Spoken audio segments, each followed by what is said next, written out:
Welcome to my History 132 project presentation by me, Vanessa Botel-Leon.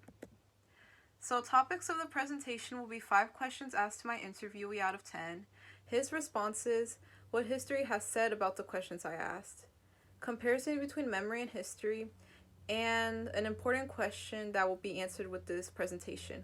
What are the advantages and disadvantages of consulting oral histories in historical memory?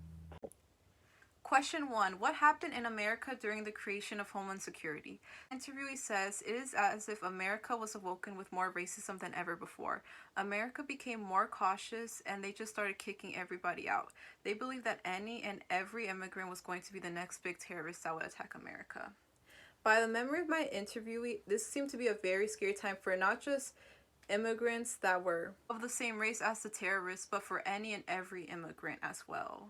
He wants to get rid of every illegal immigrant. It doesn't matter if they're bad people or if they're just there on just to work. He wants to get rid of every illegal immigrant. So this does in fact support his response. So there was really no gaps here. Second question is, were there any economic depressions that happened during your lifetime and how did they affect you?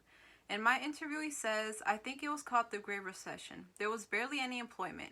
It's like they didn't want to give any jobs. We bought our basic necessities at a dollar store instead of our usual supermarket.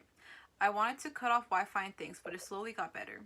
So the Great Recession affected many families that were low income. They lost all their jobs and they had to resort to other stores, other things, cutting off things, because it was a huge crash. It was like the biggest crash since the Great Depression. So this quote comes from a study called Assets, which sees among low-income families and how they dealt with the Great Recession. And it was actually very hard for me to find something that even talked about how low-income families dealt with the Great Recession. That wasn't just very general and broad and no details at all. This study also states that there was barely any research done on how families of color were affected by this Great Recession. This is a gap in how history does not portray all sufferings of family. Moving on to question 3, how did the Immigration Reform and Control Act affect your motivations for staying in America? And my interviewee says, I already could work here illegally and stay, but now I could be here with legal documents now. It was very important because now I could not be worried about hiding myself or about having to be deported. I am grateful for Ronald Reagan. The IRCA was very big for immigrants of any race, but especially for those who were not white and could not speak English well like my interviewee. And it is very obvious that this law was very impactful on him in his life. It literally changed his life is what he told me. Now, there's not too many gaps here. Many other immigrants like my interviewee became legal residents. He said his co-workers are also just like him. But I guess a gap could be that I could not find that much articles about experiences, how this affected them personally. I guess that's also not portrayed. The personal aspect of this all is not portrayed. Question 4. What happened in America during the creation of ICE? My interviewee says that ICE has become very powerful very quickly. Any wrongdoing an undocumented person did, they kicked them out. Kids were traumatized profusely because their family member has been taken away. Families are divided, and that is all ICE has created, division.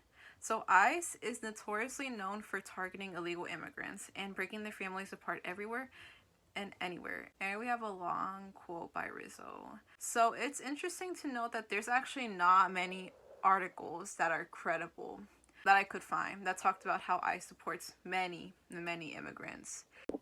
I also believe it's important to mention how you will not find things of ICE doing unjust deportation unless you're actively searching for it. It's kind of like they're trying to hide it a little bit. Our last question, question 5, how were you treated in your workplace once the Immigration Reform and Control Act made it possible for you to work in America?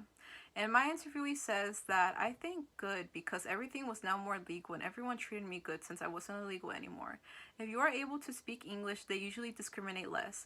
One is always treated dumb if they are not able to speak English. Anyone working from any different country that is not America will be discriminated against.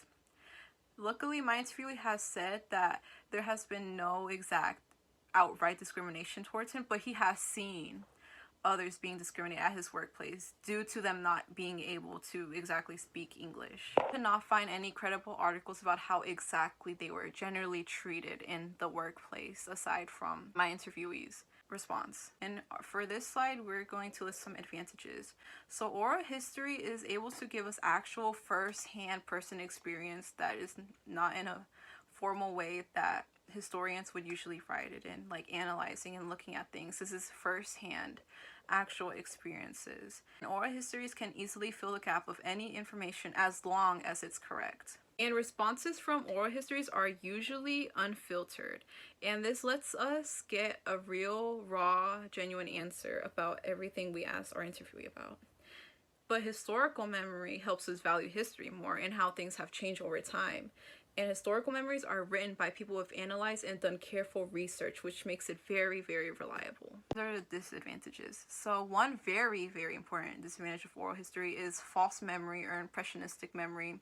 Things could be very wrong. You could very easily remember things differently from how they actually were, which makes oral history seem very unreliable. Another important disadvantage of historical memory is that people can block out things that have happened. They can know about them, but they can easily not even include it in history. It's like they block out any wrongdoings or injustices, and this can be really shown that I couldn't find a lot of articles about Hispanic sufferings during the Great Recession. I could only find very little things.